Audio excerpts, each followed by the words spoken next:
Welcome back to High Ground MTG. I'm one of your co-hosts, Spiny Mouse, here as always with the Guy. Hello! It's Kai Guy from High Ground MTG. We're having a good night tonight. It's only the fourth intro we've recorded. We're gonna have to keep that one in. Yep, that one's staying. It's staying. You're welcome, everyone. I'll put the rest at the end. Stick around. You get to see some bloopers. What are we talking about tonight, Kyle? We are talking about the Modern Horizons 2 spoilers that were just dropped last week. First official reveals. I'm excited. I don't know about you, but I've been looking forward to this since we launched the channel. Yeah, it's gonna be pretty sweet. Modern Horizons kind of broke Modern a little bit there. So it'll be interesting to see. Hogak Winter is fine. You don't know that. You just had to run Rest in Peace and play it turn 1 with and run mainboard Surgical Extraction. Yeah, mainboard Surgical was fine. Modern's fine. Totally fine. Astrolabe died for Urza's sins.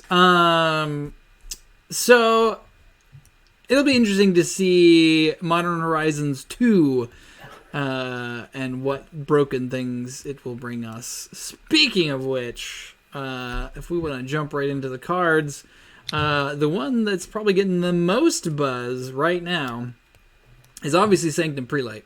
Really great card to put in. No, what are you talking about? That is not the one getting the most buzz.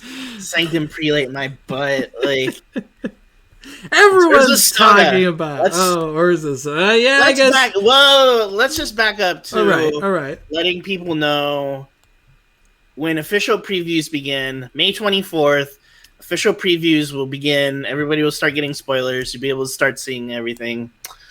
June 3rd, all the cards are going to be available on Magic Online, and then June 11th through the 17th is pre-release, and then June 18th is worldwide release of Modern Horizons 2, when we can get our hands on the sweet, sweet cards in paper. So June 3rd, have your ticks ready, and be sure to get the cards that you think are going to be 70 ticks in a year. In a month. Calling you out. Force of negation. Renin 6. Yeah, save some room in your wallet, because Modern Horizons hits hard. Whether you're on paper or whether you're playing online, honestly. I don't know which is worse, because they're both expensive. Yes.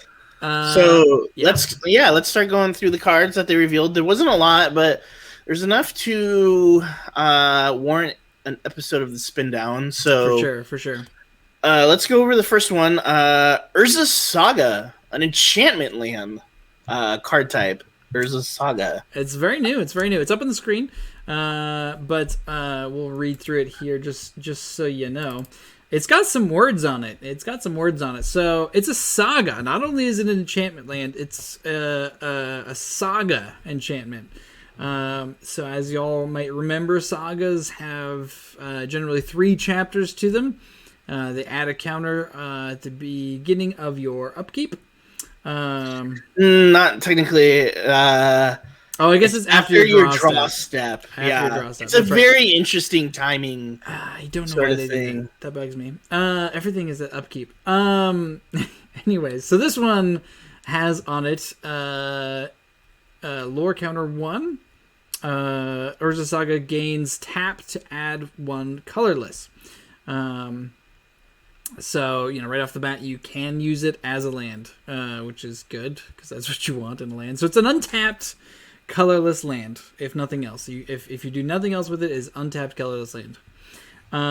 Phase 2, Urzas Saga gains pay 2 mana, tap it. 2. What? Chapter 2. That's Chapter 2. Not phase. Chapter phases, whatever. They know what I mean.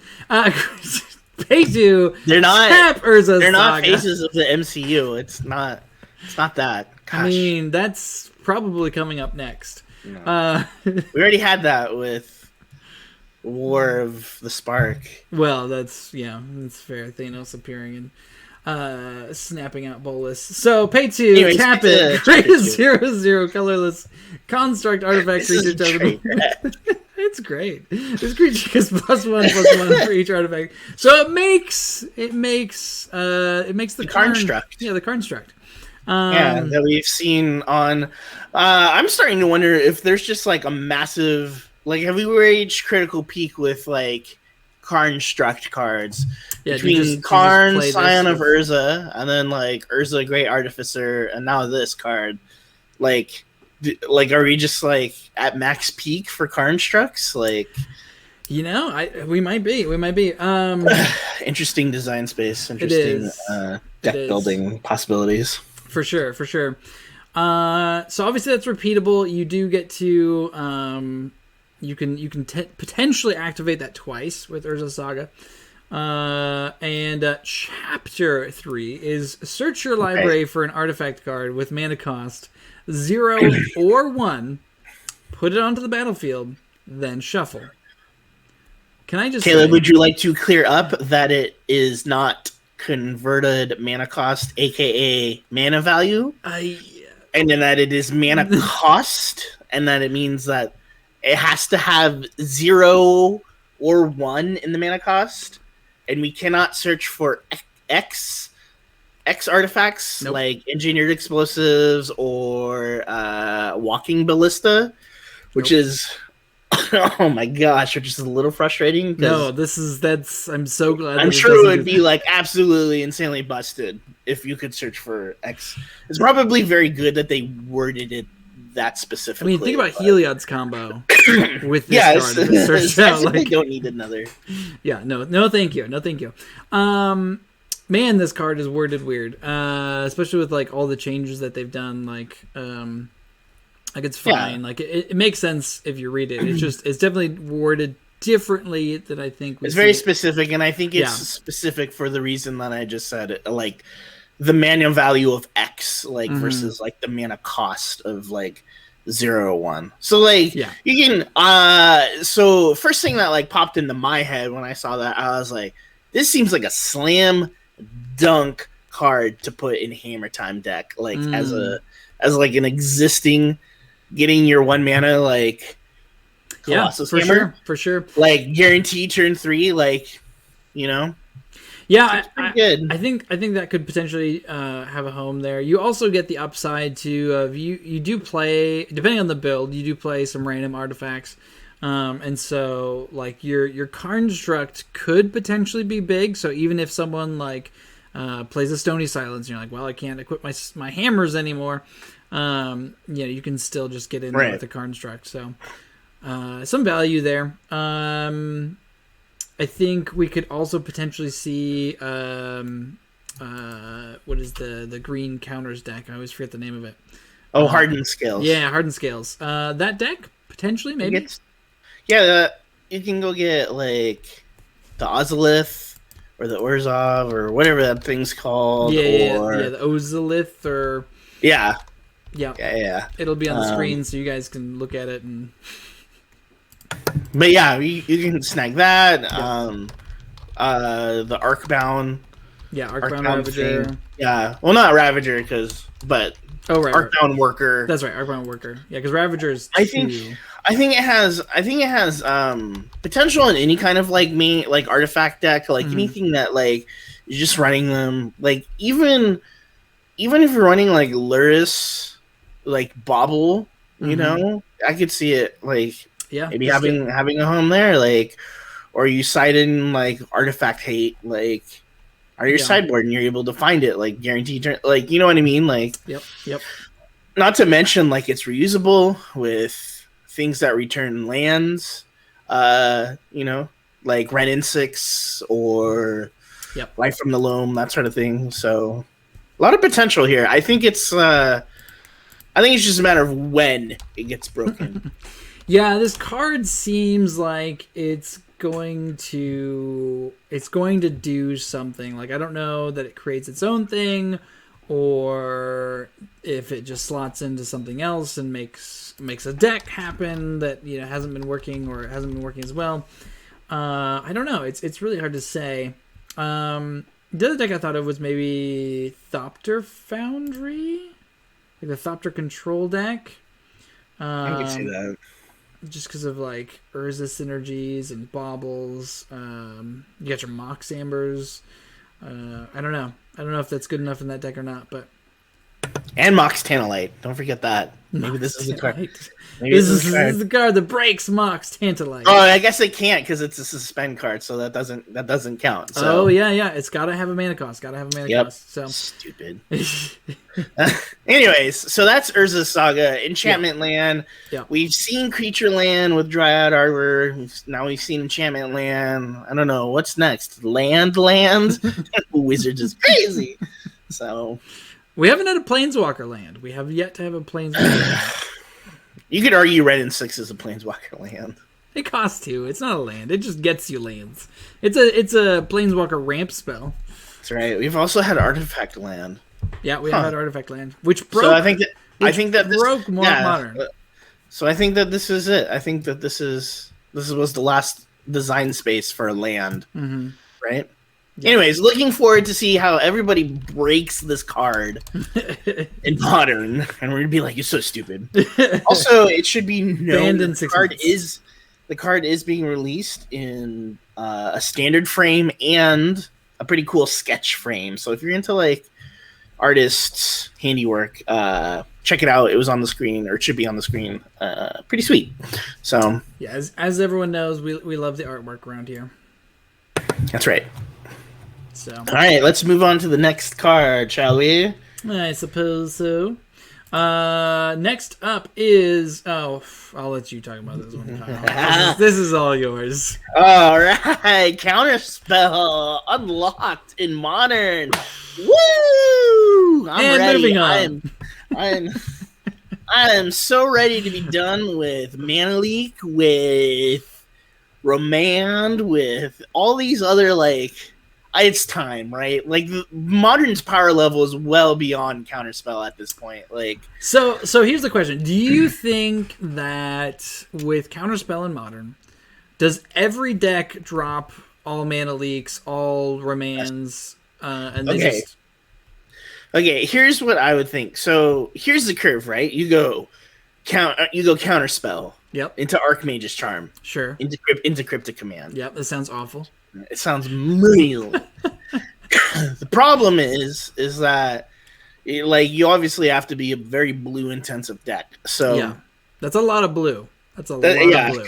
It's double blue, triple blue, and a generic. So the only thing I could think of is if you're splashing like 4 colors, then maybe Counterspell is not what you want because double blue is a more difficult thing to unlock. Though, let's be honest, like, nobody has problem with colors nowadays with all the rainbow lands and everything. Like, it's pretty easy to get whatever colors you want on turn 2. It's true. Though I will say... especially with triomes at this point, too. Yeah, for sure. So my point is, every other, like, Counterspell that we've had to substitute or really, like we have to sacrifice, like, okay, like, Mana Leak is obviously, like, good, but we, like, it's terrible late game, or we got to remand, but they can play it again, and like all these other, like, we don't have to worry about that anymore. We can just, as blue players, it's just bada bing, bada boom, put it in there, works great. Like, you can pitch Counterspell to Force of Negation, so I think that's great too. Like, that's very true. That's very true. I'm pretty jazzed. I will say it's probably gonna be very frustrating to play Counterspell. Yeah. Thoughts? Yeah. So here's my thoughts.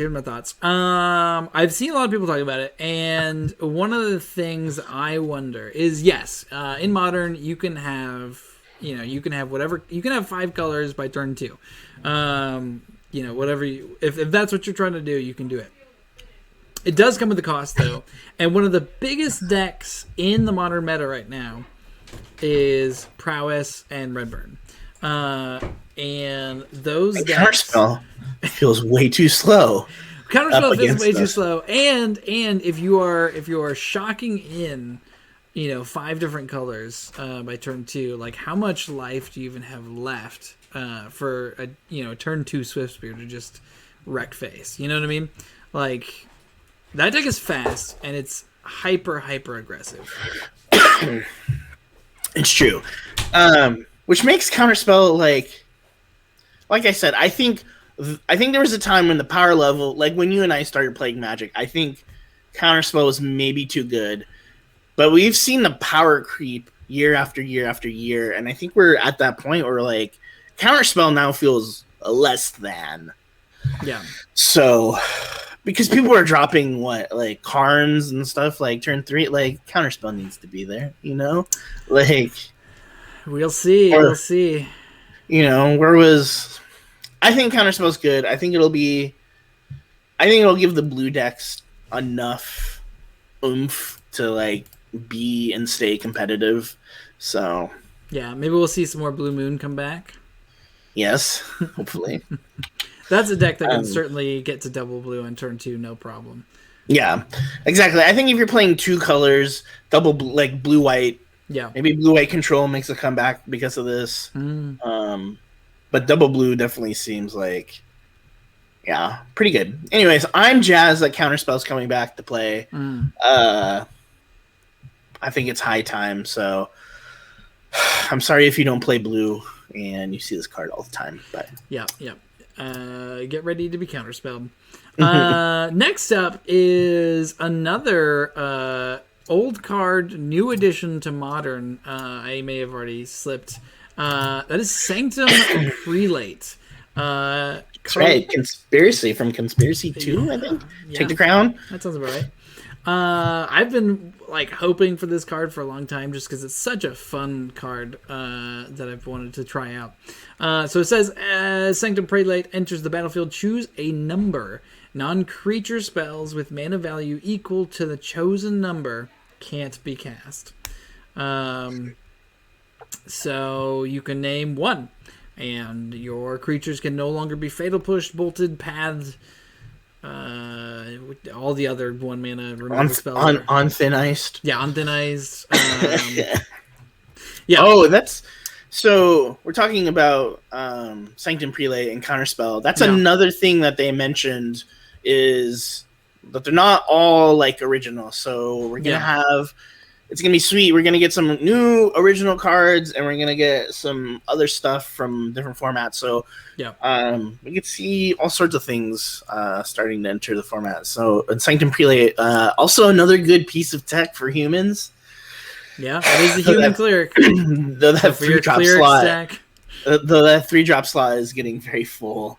So. Yeah. Same with D&T. Like, I mean, that's obviously the deck I'm gonna run this in, but like, and that 3-drop slot is.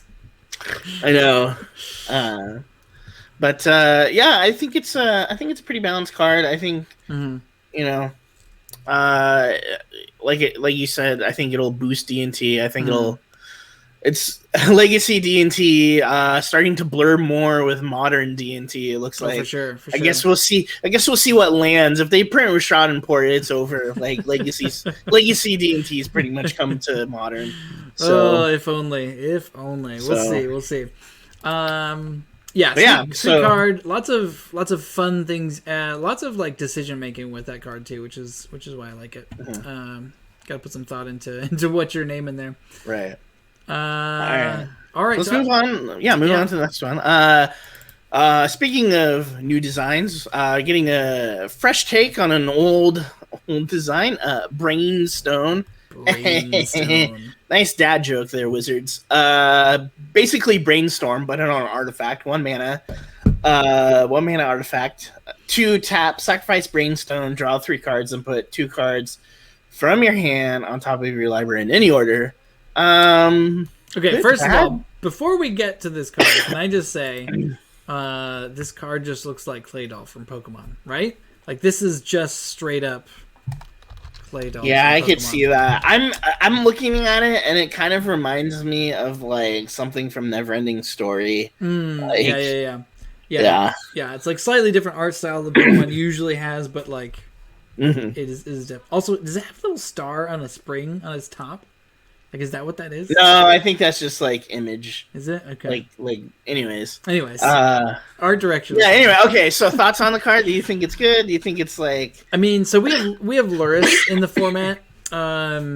It's not a 0 cost artifact, which may hold it back. But I mean, getting to Brainstorm for 3 mana is something.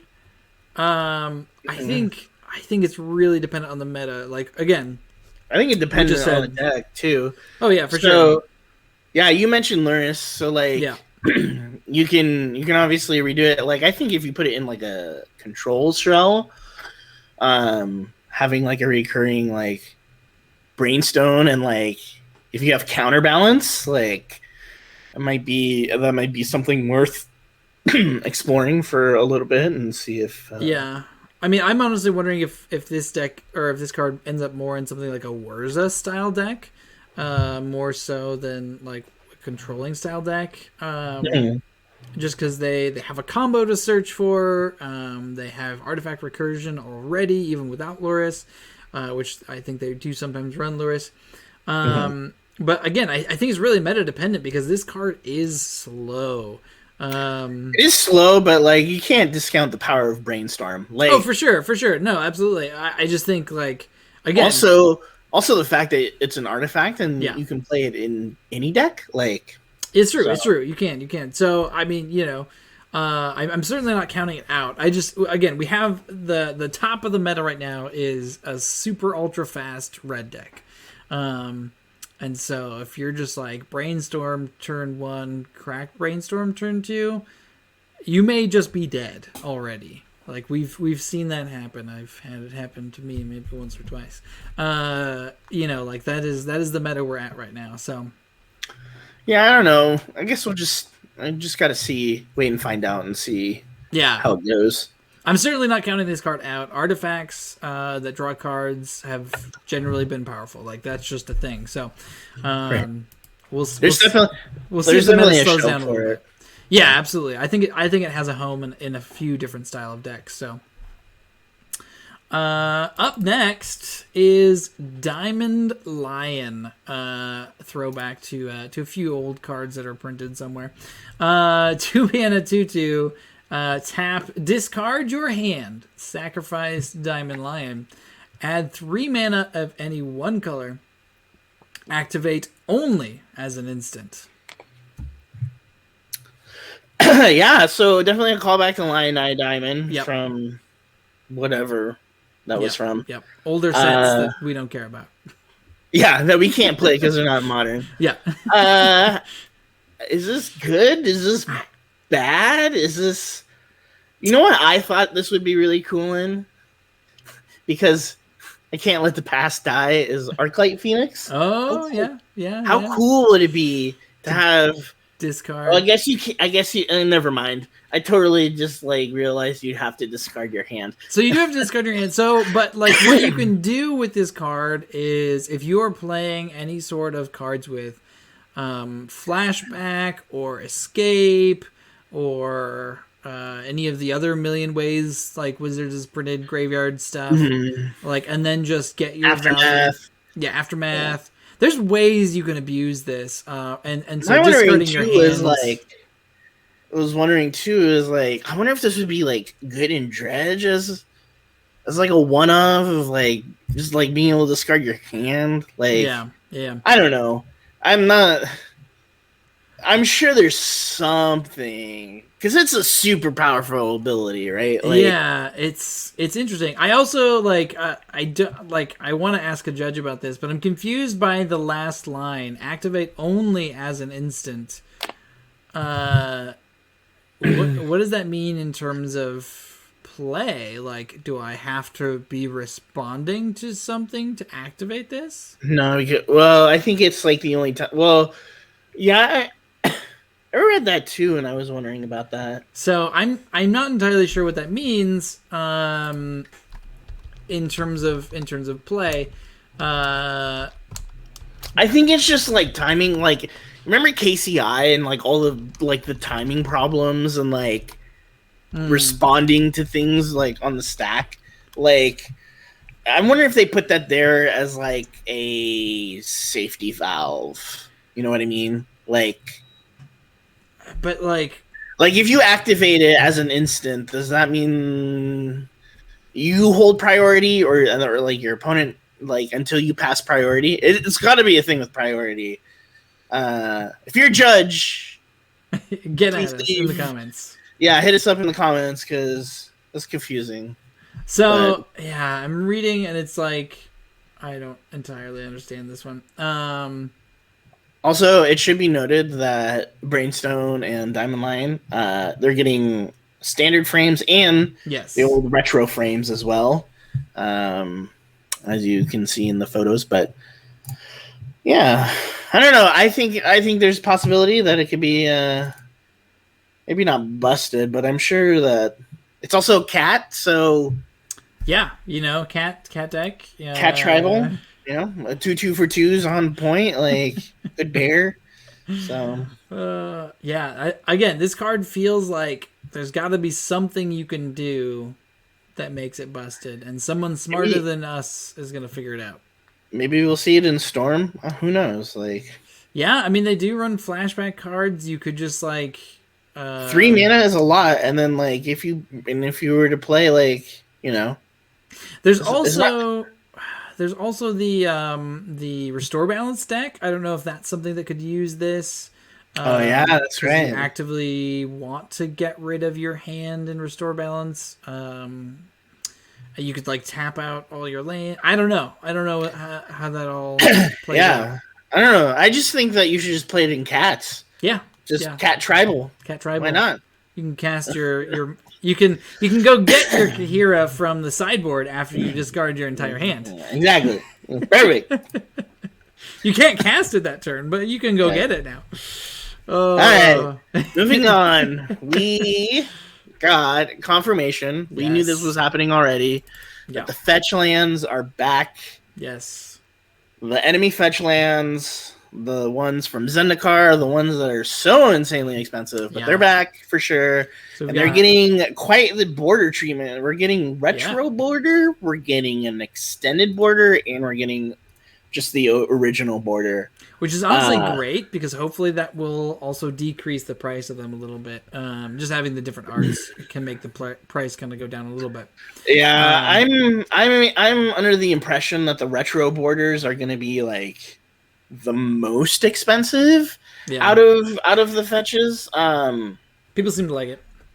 Yeah, I get it. I don't know. I have my fetches. I'm not. Yeah. It should also be noted that this is obviously a big deal, right? For anybody that has been wanting to play Modern, or I've been thinking about it, or I've been sleeping on cards, it's been the pandemic. Do you think now is the time to buy paper Fetchlands when they come out? Once they've hit from Modern Horizons 2. Yeah. Do you think that it's the time? I'm no financial advisor, but for me personally, I would say watch them go on sale, buy the fetches you need, and then watch the price hike right back up, because we don't know when they're going to print them again. Right, and with fetches, I don't think you can ever print them too much. I don't think we'll ever get to the point where fetches are $2 a piece because they've been printed that much. Wizards is not going to do that to themselves. Wizards is not going to give us that gift. And the only reason that the ally Fetchlands were so cheap for the longest time before the price hike was because they were printed in Konzatar gear. Yeah. A standard set that saw massive play and massive openings. Oh yeah, for sure. And Modern Horizons is not a standard set, and so the print cycle is very different.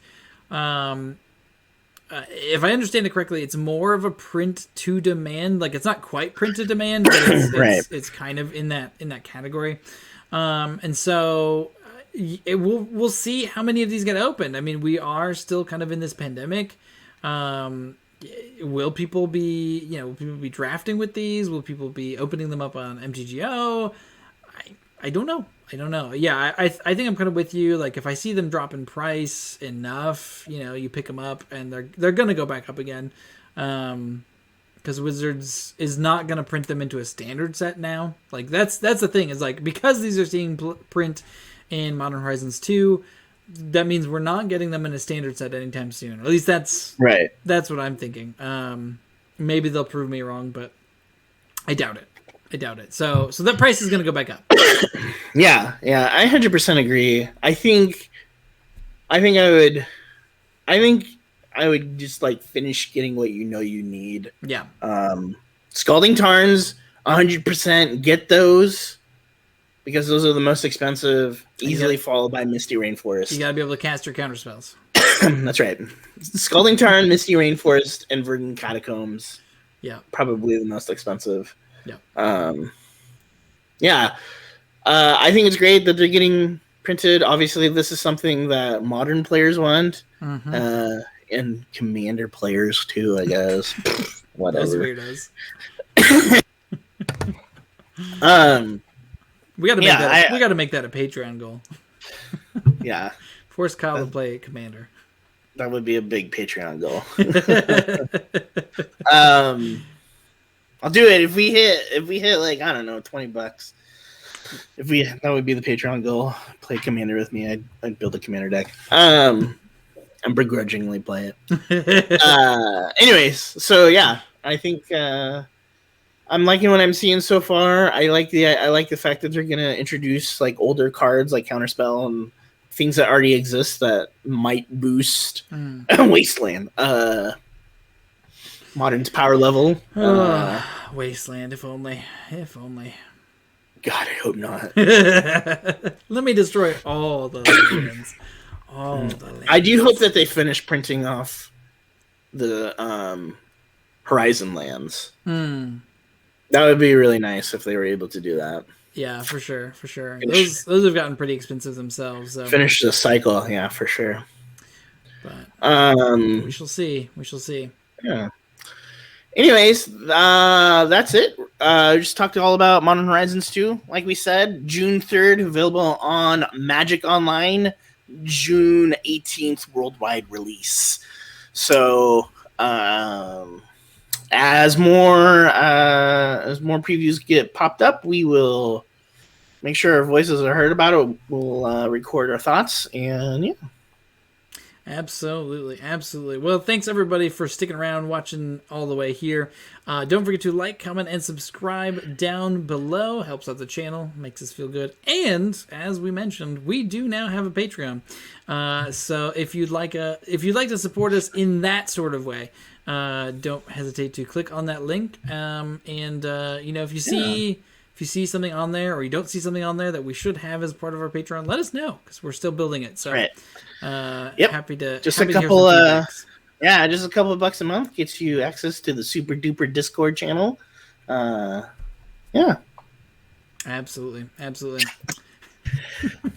All right, everybody. Thanks so much, and we'll catch you next time. Have a good night, everybody. Bye from the Kai Guy. Hello and welcome to the High Ground MTG. I'm your. This is a terrible introduction. Hold on, let me take a drink of water. All right, welcome back to High Ground MTG. I'm your co-host. You gotta count me in, man. Nope, I gotta know when it. Too late. Just give the countdown. That's all you have to do. 3, 2, 1. Thank you for watching High Ground MTG with co-hosts Kai Guy and Spiny Mouse. If you enjoyed the content, please be sure to click that like button, and if you haven't already, please be sure to subscribe to the channel so that you don't miss out on future episodes of High Ground MTG. For even more videos, be sure to check out our playlists so that you can have the high ground.